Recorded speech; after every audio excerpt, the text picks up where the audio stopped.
बहुत सारे लोगों के मन में बहुत सारे क्वेश्चन होते होंगे, कुछ लोगों को रिजल्ट मिलता है, कुछ लोगों को रिजल्ट नहीं मिलता है। तो मैं इसको एक एग्जांपल के साथ यहाँ पे समझाना चाहूंगी। तो सबसे पहले राजू और मोनू नाम के 2 पर्सन होते हैं, ठीक है? दोनों ही बहुत गरीब होते हैं, जिनके पास खाने के लिए पैसे नहीं होते हैं। तो दोनों गाँव में रहते हैं, ठीक है? तो एक दिन जो दोनों दोस्त हैं वो बरगद के पेड़ के नीचे बैठते हैं और थोड़े गप्पे मार रहे होते हैं, ठीक है? तो उसके बाद दोनों रामू कहता है कि यार हमारी तो बहुत परिस्थिति खराब हो रही है, हमारे पास तो पैसे नहीं है, अब क्या करेंगे, हमारी परिस्थितियां तो हर दिन खराब पे खराब हो जा रही है।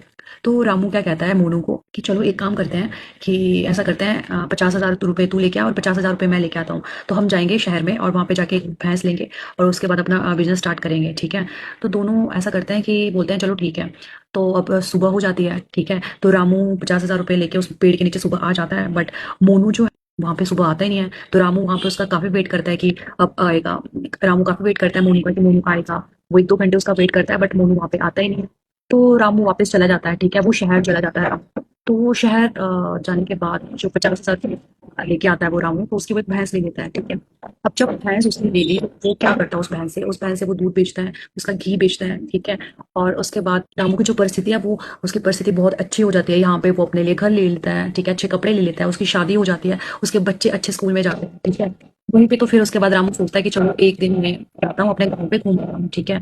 तो वहीं पे वहां पे वो रिटर्न हो जाता है अपने गाँव में, ठीक है? तो वहां पे वो देखता है कि अरे ये दोस्त तो मेरा मोनू ही है। तो वो मोनू से बात करता है कि भाई एक चीज तो मुझे बता कि हमने उस दिन डिसाइड किया था कि 50,000 रुपये तू लेके आएगा, 50,000 रुपये मैं लेके आऊंगा, ठीक है?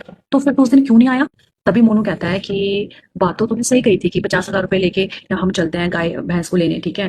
पर मैंने अपनी फैमिली से भी बात कर ली, मैंने अपने मम्मी पापा से भी बात कर ली थी कि और वो भी मान गए कि हाँ ठीक है कि बहुत सही कह रहा है कि प्लान भी सही है, सब कुछ बढ़िया है।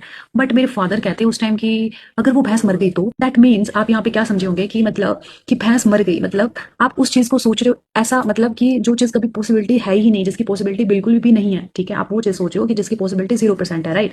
तो अगर उसने वहां पे वो चीज नहीं सोच के, उसके पेरेंट्स ने वो चीज नहीं सोची होती, वो भी ये भी सोच सकते थे। वहां पे माइंडसेट का आपके ऊपर फर्क पड़ता है। अगर वहां पे ये चीज सोची होती, अगर उसने उस टाइम शायद क्या पता भैंस ले ली होती, तो क्या पता वो सक्सेस हो जाता। तो समझ रहे हो? तो मतलब यही है कि माइंडसेट को अपने आप को हमेशा पॉजिटिव लेके चलो। ये मैं सोचो कि फ्यूचर में कुछ नेगेटिव हो गया तो, और फ्यूचर में कुछ पॉजिटिव हो गया तो, समझ रहे हो? तो यही चीज आपको हमेशा स्टेप उठाने से, एक एक्शन लेने से रोकती है कि कहीं कुछ ऐसा हो गया तो, कहीं कुछ फ्रॉड हो गया तो।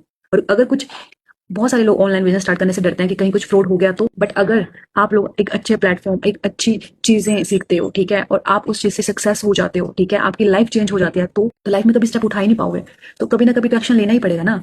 तो जो एक्शन आपने फ्यूचर में लेना है, तो वो एक्शन आज ही क्यों नहीं? तो आज आपको कुछ भी समझ आया होगा तो कमेंट सेक्शन में यस टाइप करना मत भूलना, ठीक है?